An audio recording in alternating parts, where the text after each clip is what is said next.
Tiens, terminons cela. Verset 24.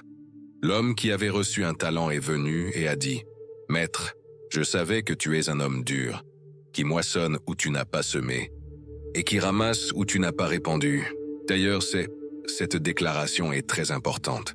Maintenant, c'est Jésus qui parle. Jésus a écrit cette phrase pour l'histoire. Regarde-moi s'il te plaît, je t'en supplie. Oh Dieu, il a inventé la phrase, donc la phrase doit être importante. Il a dit, la mentalité du gars, il explique ce que l'homme pense. En d'autres termes, cet homme n'a jamais fait croître son argent, ni ne l'a multiplié. Non pas parce que l'argent ne pouvait pas. Sa mentalité a empêché l'argent de croître. Jésus a dit, il a dit. Dans son esprit, ce gars s'est dit, « Je te connais, tu es ». Cela veut dire qu'il était jaloux. Il était en colère contre un homme riche. Et certains d'entre vous ressentent quelque chose envers moi en ce moment, depuis que je t'ai dit que je suis libre de dette. Pour qui se prend-il? Tu vois, c'est pour ça que tu ne l'obtiendras jamais. Écoute, tu ne peux jamais recevoir de l'aide de quelqu'un dont tu es jaloux. Note-le. Si tu es jaloux, il ne peut pas t'aider. Je te le dis, si tu vois quelqu'un béni, va découvrir comment il a fait. Si tu es en colère et détestes quelqu'un, tu ne peux pas recevoir de lui. Tu ne peux jamais recevoir de quelqu'un que tu ne respectes pas. Cet homme ne respectait pas le maître. Il était suspicieux du maître. Il était jaloux de sa richesse. En fait, c'est pire. Il pensait que le maître avait obtenu son argent en l'exploitant. Ouh, ça, c'est Baming. Alors pourquoi devrais-je lui en donner plus? Ce n'est pas la culture du royaume.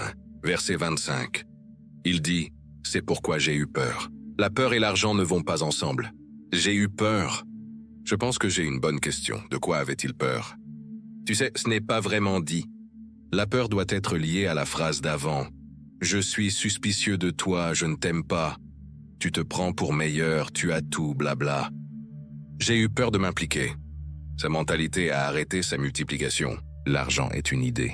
Il dit, tiens, reprends ton argent. Son maître répondit, méchant et paresseux serviteur. Dites tous méchants, souligne. Nous pensons presque que les gens méchants sont ceux qui font de la sorcellerie et jettent du sel sur les gens, etc. Il dit, regarde, il y a des gens méchants assis ici même dans ce bâtiment. Une personne méchante, c'est quelqu'un qui mal gère l'argent. Nous pensons qu'une sorcière est méchante. Si c'est vrai, tu es assis à côté de l'une d'elles. On ne sait pas où est passé le salaire. On achète des choses qu'on ne peut pas se permettre. On investit dans des choses qu'on ne peut pas se permettre. On achète pour impressionner les autres. C'est de la frime. Sois libéré. Si tu achètes des choses pour être accepté par le monde, tu n'es pas dans le royaume. Souviens-toi, nous sommes dans le monde mais pas du monde. Ce soir, au nom de Jésus, veux-tu être délivré de la mode? Ces trucs vont te rendre pauvre. J'ai entendu Donald Trump cette semaine. Vous avez vu ce programme? Il était avec Tyra Banks, ou peu importe son nom, taille quelque chose. Et hier, alors que je me préparais à aller à la convention et que la télé était allumée, je voulais voir parce qu'elle a dit qu'il venait, je voulais voir ce qu'il dirait. Ce gars est un multimilliardaire. Alors, elle lui a posé une question intéressante. Emportes-tu des restes à la maison depuis le restaurant? Il dit, absolument oui. Elle dit, bien sûr que je le fais. Elle pose une autre question. Paies-tu le déjeuner à chaque fois, par exemple, si quelqu'un t'invite? Proposes-tu de payer? Il dit, non. Il dit, les gens aiment croire que c'est ce qui se passe. Elle dit, tu es radin. Il dit, oui. Si tu ne gères pas l'argent, l'argent te détruira. Je suis allé visiter le temple là-bas derrière la grille. John Temple, le multimilliardaire, en est propriétaire. Un jour, il m'a invité chez lui. Je suis allé chez lui derrière la grille à Lyford Quay. Je n'oublierai jamais cet homme. Je suis entré et je suis tombé sur ses baskets. Des tennis avec un trou direct. Et je me suis dit, c'est le multimilliardaire? Et il ne m'a même pas vu regarder dessous. Il parlait. Et je me suis dit, moi, avec mon beau costume, je viens l'impressionner. Lui, il porte des baskets trouées. Pourquoi? Elles sont confortables pour ses pieds. Il les aime. Il ne s'est pas apprêté pour moi. À partir de ce jour, j'ai été délivré. Je me suis dit, ça y est. Les pauvres s'habillent. Les riches portent des vêtements normaux. C'est étonnant, n'est-ce pas? Oui, libère-moi. paresseux et méchant. Paresseux et méchant. D'ailleurs, avant de terminer, je vais définir la paresse pour toi. C'est un mot auquel tu n'as probablement pas pensé. Parce qu'il y a quelque chose que ce gars n'a pas fait que Jésus a défini comme paresse. Il l'a défini. Je n'ai pas semé. Tu sais, il dit ensuite, « Pourquoi n'as-tu pas mis mon argent à la banque pour au moins avoir des intérêts? En d'autres termes, même si tu n'allais pas faire travailler l'argent pour moi, laisse au moins la banque faire travailler l'argent pour moi. Je veux que mon argent travaille. Prenez l'argent de cet homme et donnez-le à celui qui a le plus. » Il dit, « Ça a du sens. Ça a du bon sens pour moi. Celui qui me rapporte le plus d'argent, je peux lui donner plus d'argent pour faire plus d'argent. Si je peux te faire confiance avec davantage, je te donne davantage. Tu prouves que je peux te faire confiance avec plus, alors je te donne encore plus. Dieu te donne 100 $ et tu manges la dîme. Il ne peut pas faire confiance à celui-là. La semaine suivante, il va trouver quelqu'un d'autre à travers qui il peut faire passer l'argent, parce que l'œuvre de Dieu doit avancer. Et cette personne retient l'argent de Dieu, empêchant l'œuvre de Dieu d'avancer. L'Église est un lieu riche. Si tout le monde payait sa dîme à BFM ou Bass Ministries, nous payerions toutes les factures du ministère dans l'année complètement. Ils ont fait des études dans chaque église en Amérique, et c'est la même chose dans les Caraïbes. Seulement 20% des gens dans l'église paient la dîme. 20%, ce qui veut dire que 80% des gens assis dans cette pièce ne paient potentiellement pas la dîme. Seuls 20%, et ce sont eux qui portent 80% des charges. L'électricité, les bâtiments, les améliorations, la climatisation, 20% font cela. Les autres viennent profiter, se détendre, bénéficier de tout, et ne redonnent jamais à Dieu. Cela peut vouloir dire que seulement 20% dans l'Église prospèrent vraiment. Peut-il te faire confiance pour la gestion? Tu sais, mon frère, mon joueur de trompette, où est-il? Odin Moss, où es-tu?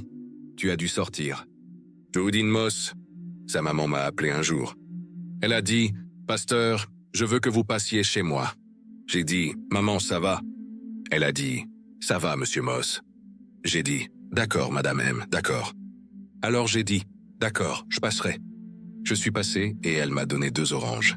Elle a dit, « Je veux vous donner cela.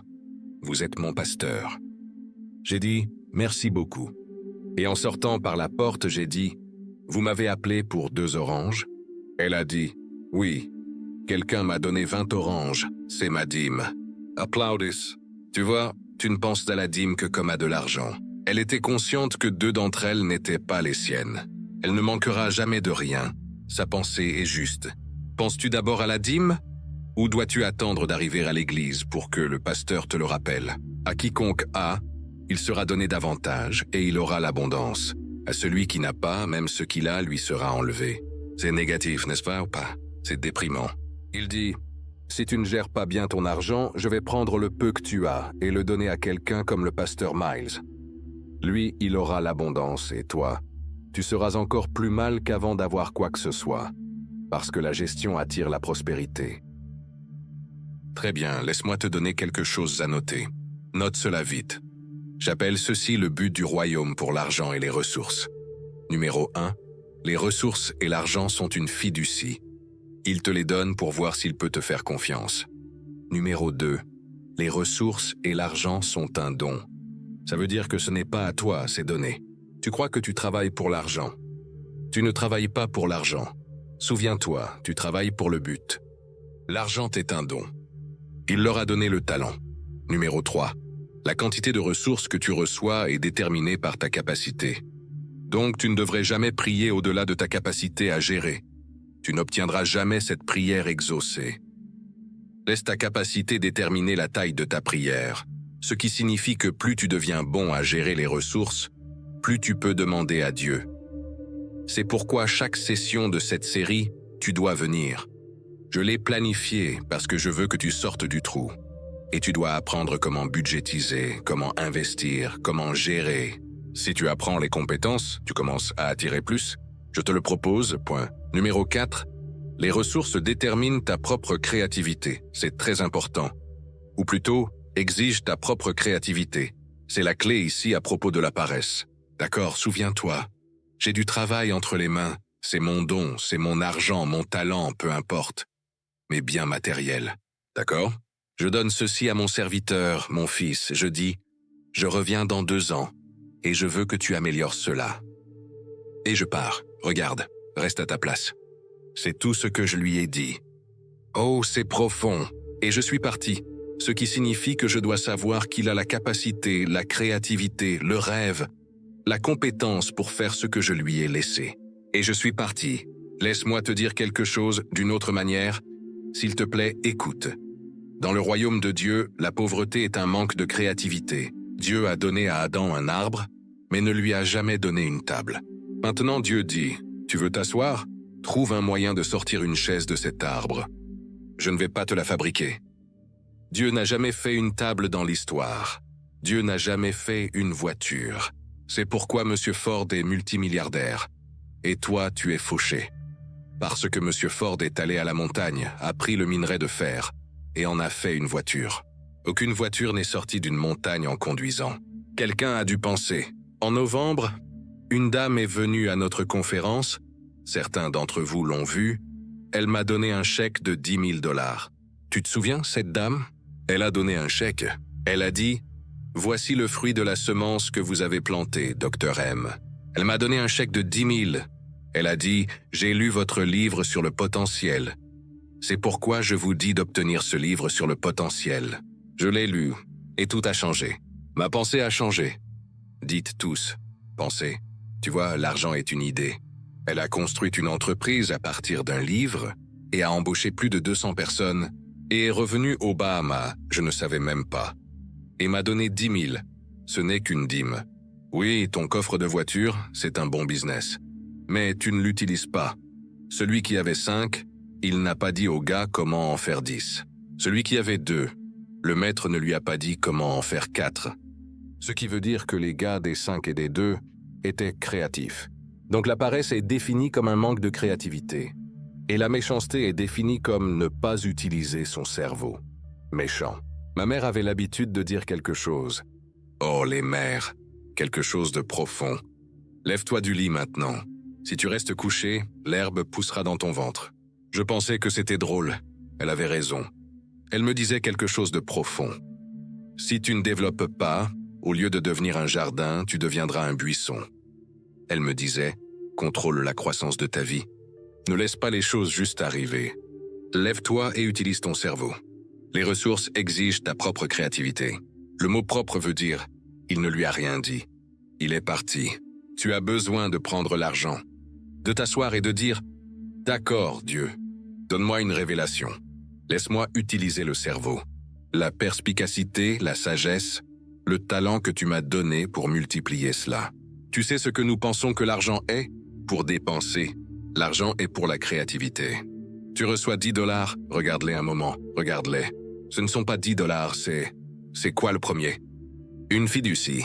Quoi d'autre? Un don. Et qu'est-ce que c'est? Cela détermine si je reçois plus. Je veux que tu utilises cette liste toute l'année. Merci. Ensuite, les ressources et l'argent doivent travailler pour nous. Pas nous pour eux. Numéro 6. Les ressources et l'argent ne sont pas pour thésauriser ou posséder, mais pour investir. Maintenant, écoute. Épargner est important. Épargner n'est pas thésauriser. Tu devrais épargner pour un but, pas épargner pour que personne d'autre ne l'ait. Jésus en a parlé en Matthieu 6 dans la culture du royaume. N'amassez pas des trésors pour vous-même sur la terre. Il n'a pas dit « n'amassez pas ». La gestion inclut l'épargne. Il a dit « mais pas pour vous-même ». Donc, nous avons un compte dans notre famille. Et dans ce compte, nous mettons de l'argent, nous épargnons. Et ce compte est pour donner. Ainsi, nous pouvons donner efficacement. Et devine quoi? Ce compte est toujours rempli.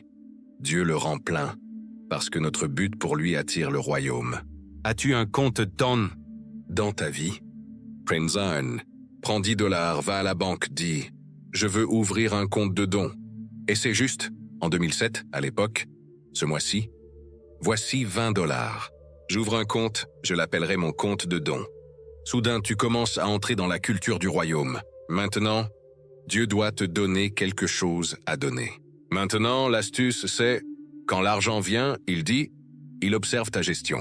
Oui, Il observe ta gestion. Numéro 7. Nous rendrons des comptes de ce que nous avons fait avec les ressources et l'argent. Je te le dis.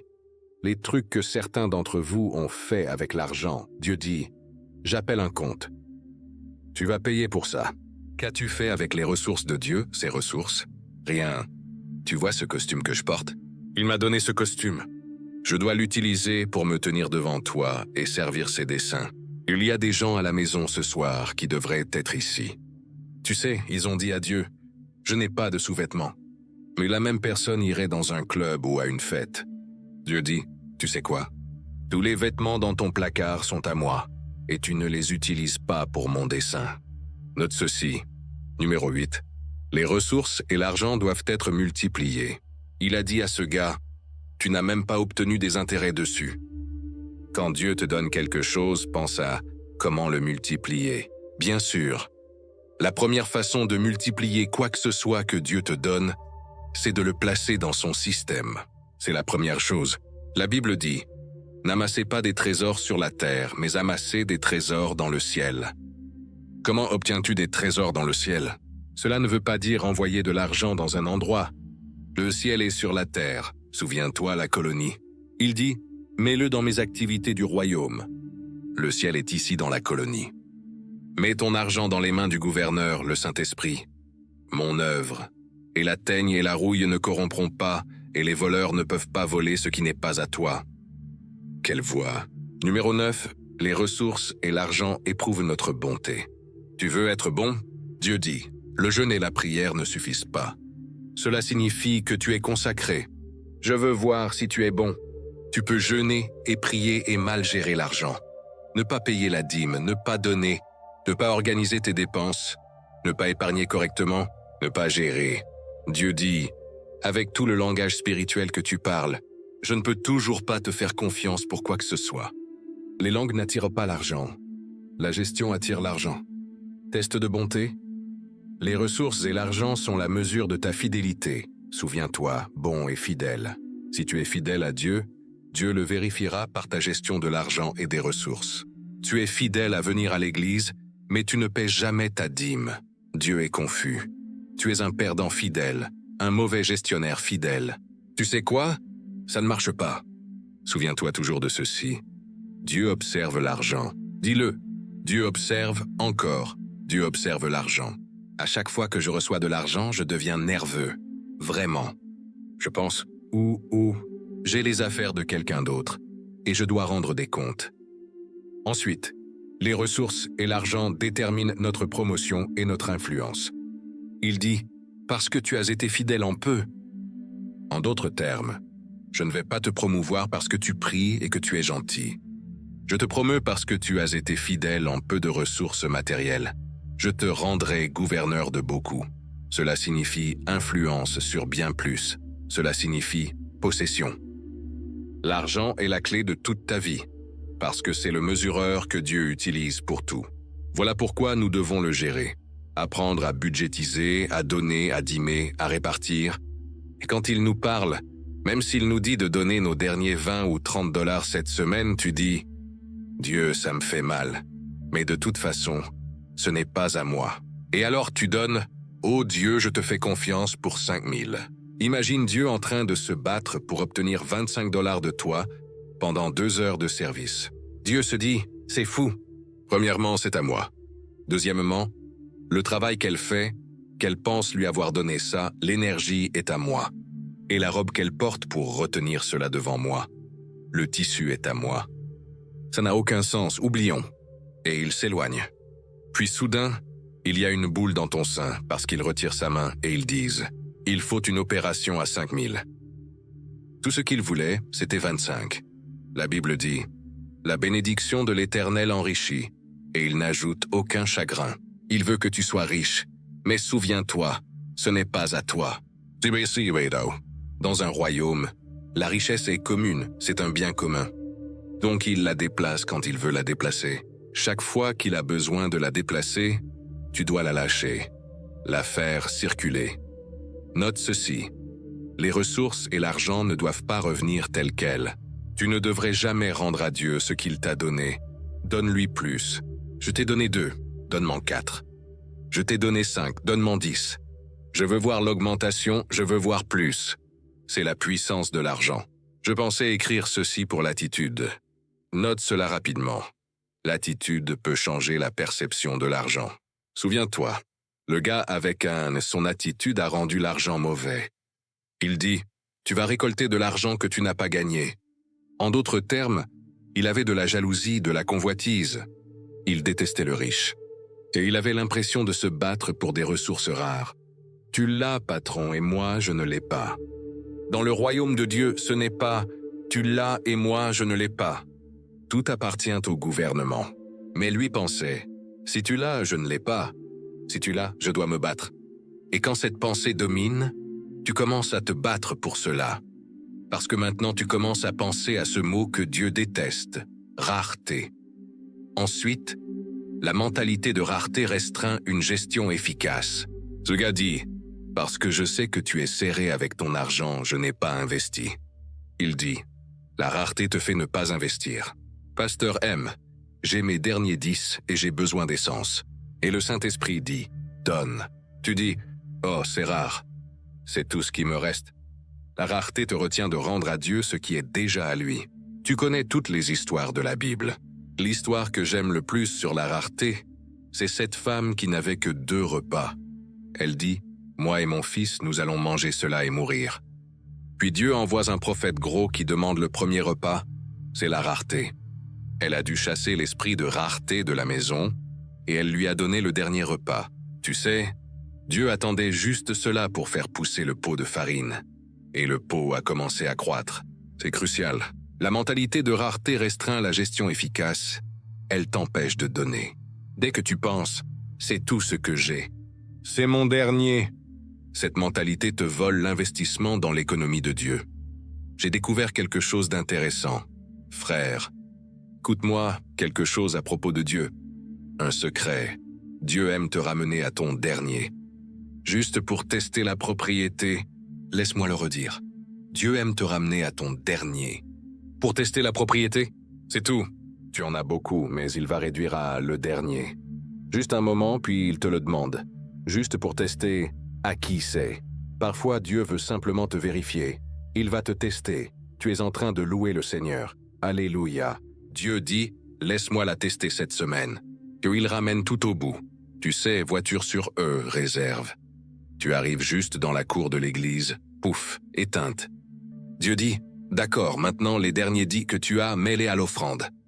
Tu ne sais pas qu'il y a quelqu'un dans l'église avec 100 à toi qui te cherche, mais il dit, je ne peux pas libérer 100 tant que tu n'as pas libéré 10. Et tu es assis là à dire, rareté. Et il dit, tu sais quoi? Je veux juste tester si tu penses que tu possèdes ces 10. Et tu entends l'esprit te parler, écris tout le chèque. Et tu dis, Dieu, on dirait toi. Testons, si une personne avec une chemise bleue entre avec une cravate rose, alors je donnerai les 100.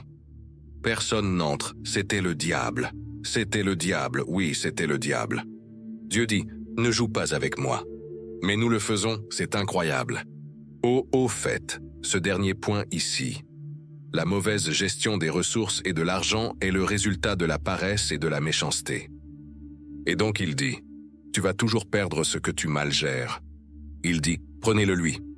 Dis-le, je perdrai toujours ce que je mal gère. Dis-le encore, je perdrai toujours ce que je mal gère. Je perdrai toujours ce que je mal gère. Dis-le encore, je perdrai toujours ce que je mal gère. Dis-le encore, je perdrai toujours ce que je mal gère. Maintenant, dis-le encore, je perdrai toujours ce que je mal gère. Oui, cela inclut ton mariage. C'est pourquoi je veux que tu le dises 1000 fois. Cela inclut ton poids. Tu perds le contrôle de ton corps. Tu mal gères ton travail. Il te licencie. Continue d'arriver en retard au travail. Tu vas perdre ton emploi. Tout ce que tu mal gères, tu le perds. C'est un principe de Dieu. Écriture. Laisse-moi te donner l'écriture. Note cela, s'il te plaît. L'argent a 3 buts. 1. C'est une fiducie. 2. C'est un test. 3. C'est une épreuve. Dieu te donne de l'argent pour te tester, pour voir s'il peut te faire confiance, et ensuite pour te mettre à l'épreuve. Et si tu réussis, alors tu reçois plus. Si tu échoues, il prend ce que tu as. La gestion des ressources matérielles détermine ta capacité à gérer les ressources spirituelles. Gère les ressources matérielles, et Dieu te donnera beaucoup de ressources spirituelles. Jeunes, hommes, femmes, écoutez-moi s'il vous plaît. Je vous donne mon secret de réussite dans ma vie financière. Si tu gères les choses matérielles, Dieu te donnera une grande influence spirituelle. Certains d'entre vous prient pour que Dieu vous donne un ministère. Dieu dit, tu dois de l'argent à trop de gens. Tu fuis tes créanciers. Tu te caches des gens à l'église à qui tu dois.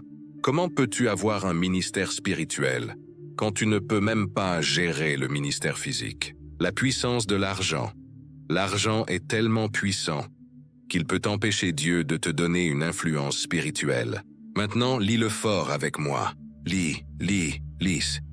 La gestion des ressources matérielles détermine ta capacité à gérer les ressources spirituelles.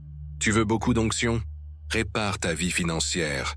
Je sais, ma femme, je ne sais pas. Un jour, elle pourrait vous enseigner comment vivre avec un homme comme Miles.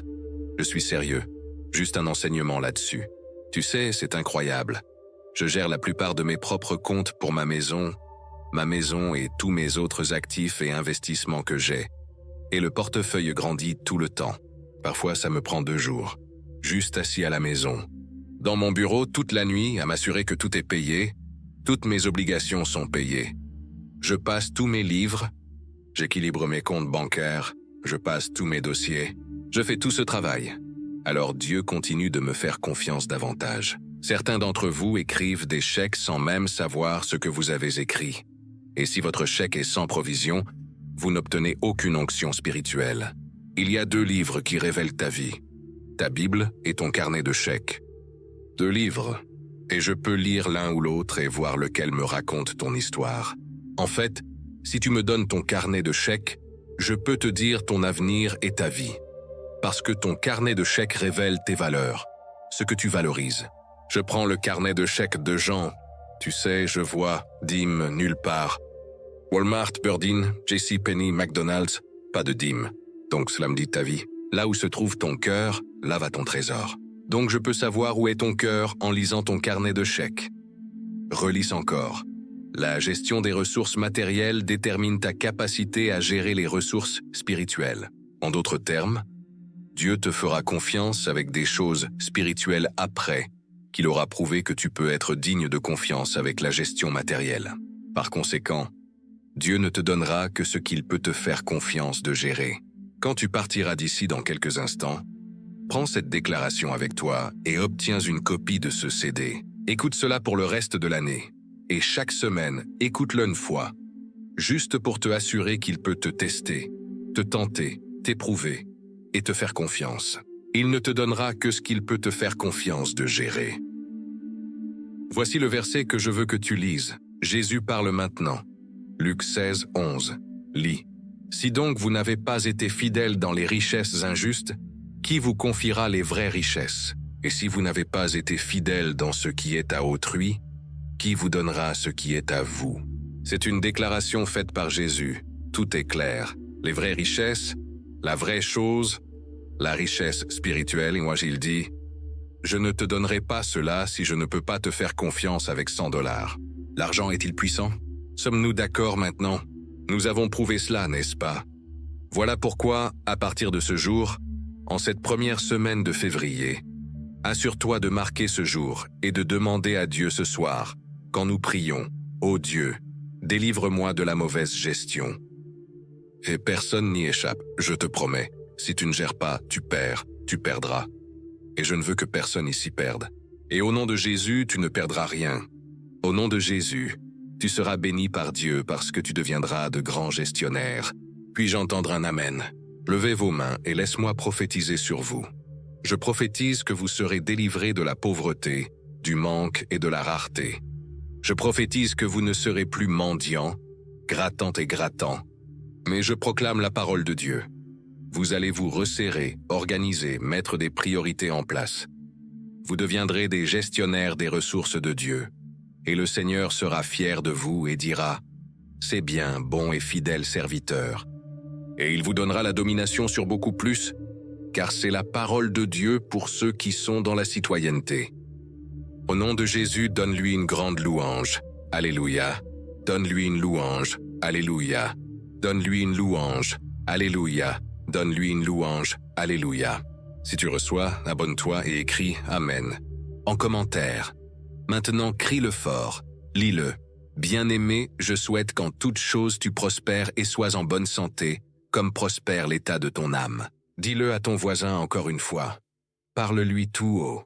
Dis-lui, mon bien-aimé, je souhaite qu'en toute chose tu prospères et sois en bonne santé, comme prospère l'état de ton âme. Dis à ton voisin, il en sera ainsi. Rends gloire à Dieu. Amen. J'aime Dieu. Alléluia. Écris, je prospère en Christ, si tu le déclares. D'accord, repentons-nous. Ce que repentir signifie, changer ta façon de penser. Repentons-nous. Incline la tête et aie une petite conversation avec le gouverneur, le Saint-Esprit. Tu sais où il t'a touché ce soir. Tu sais exactement où il t'a touché. Ne refuse pas le coup. Dis-lui merci, parce que ce coup pourrait sauver ton avenir. Il ne réprimande pas pour humilier. Il réprimande pour améliorer. Père, pardonne-nous d'avoir abusé de tes ressources, nos corps, nos esprits, nos talents, nos dons. D'avoir abusé de nos amitiés, nos opportunités. Pardonne-nous d'avoir abusé de notre argent que tu nous as bénis comme un don. Nos emplois. Pardonne-nous d'avoir abusé du temps au travail. Pardonne-nous d'avoir essayé de rentrer à la maison plutôt que de progresser. Pardonne-nous d'avoir évité les opportunités de donner, de bénir quelqu'un. Seigneur, pardonne-nous d'avoir mangé toutes les oranges aujourd'hui. Nous te demandons d'avoir pitié de nous. Ne nous juge pas selon nos œuvres, ô Dieu. Juge-nous selon ta bonté. Nous promettons que nous allons faire mieux. Et le peu qui nous a été donné par toi, Seigneur, nous allons le multiplier en l'utilisant correctement pour ton royaume. Ayez pitié de nous, ô Seigneur, selon ta bonté. Ayez pitié de nous, ô Seigneur. Nous te louons. Seigneur, je prie pour la suite de cette série. Que chaque session soit remplie de l'onction du gouverneur et que nous soyons changés de gloire en gloire en gloire. Oint chacun de nos orateurs et enseignants, Seigneur, afin qu'ils entendent une parole directement du ciel et nourrissent nos besoins pour que nous puissions nous aligner sur toi, Seigneur. Merci pour ce magnifique début. Nous recommençons. Seigneur, nous promettons aussi que ce mois-ci, nous gérerons les ressources que tu nous donnes. Ce sera, Seigneur, ton mois du royaume. Nous allons bien faire. Nous te louons. Donne-nous le courage d'agir là où nous devons agir, de nous organiser et même de reculer sur certaines choses sur lesquelles nous devons reculer, qui nous ont stressés. Seigneur, donne-nous le courage de dire non aux choses qui ne sont que passagères, de mode. Oh, laisse vivre ta colonie, Dieu. Laisse vivre ta colonie. Laisse vivre ta colonie. Nous te louons. Merci encore d'avoir écouté ce message, car nous espérons qu'il a été une bénédiction pour toi. Notre but est de te montrer de nouveaux chemins et opportunités afin que tu puisses découvrir ton but. C'est ton amour, ton soutien et ton partenariat qui rendent Monroe Global possible. Merci de nous visiter en ligne sur monroeglobal.com pour plus de ressources, de produits, de partenariats ou pour nous rejoindre à l'un de nos événements en direct dans le monde entier. Si ce message t'a béni, abonne-toi, like et écris en commentaire ce que tu retiens. Partage à 2 personnes.